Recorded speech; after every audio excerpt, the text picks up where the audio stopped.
men use the image of female perfection to motivate themselves. And that's exactly right. That's precisely what they do. You see that in the Tom Sawyer story. So Tom Sawyer is about 12 years old, and he's still hanging around with his friends like Huck Finn. And this girl moves across the street, Becky, and she comes out, and he's struck by her for the first time in his life. Something's changed. And the first thing he does is hop up on a picket fence and show off and balance in front of her. And he's saying, well, look at me, look at me. He's like the male bowerbird building something beautiful so the female will approve of it. And it's motivation.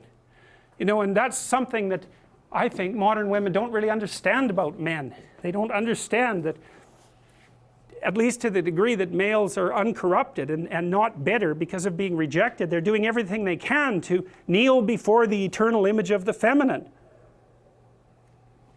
and try to make themselves worthy. That's the chivalry story, right? That's what you should encourage in your partner. So out of chaos emerges this first form. It's the feminine form. It's partly the form that represents novelty as such.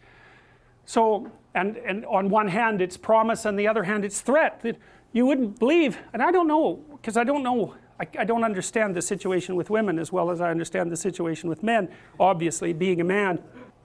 But I don't know if women have any idea how paralyzing they are to, especially young men. A very large number of my clinical clients, but also young men I've talked to in general, are absolutely terrified of women because they're terrified of being rejected.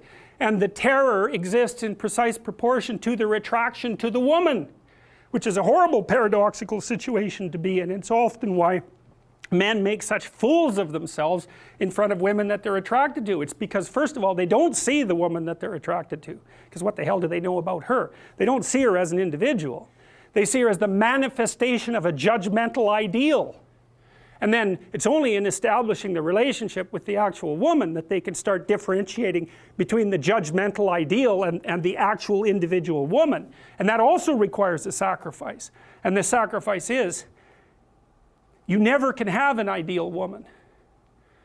So to have a relationship with any woman, you have to sacrifice the relationship with the ideal woman, and you have to see the individual woman and separate her from the ideal. And that's the same thing that happens to the hero in Sleeping Beauty, right? He sees the evil queen who actually turns into the dragon of chaos, and it's not until he can defeat her that he can establish a relationship with the actual princess. And that's exactly the case. I had one of my clients who ran this men's group, which was quite interesting. One of the things they had the initiates do, which was very intelligent, was to go out and ask 50 women in one day for their phone numbers. Why? Politely, properly, you know. It was a game, but it wasn't a stupid game. And the idea was, get over your fear of rejection.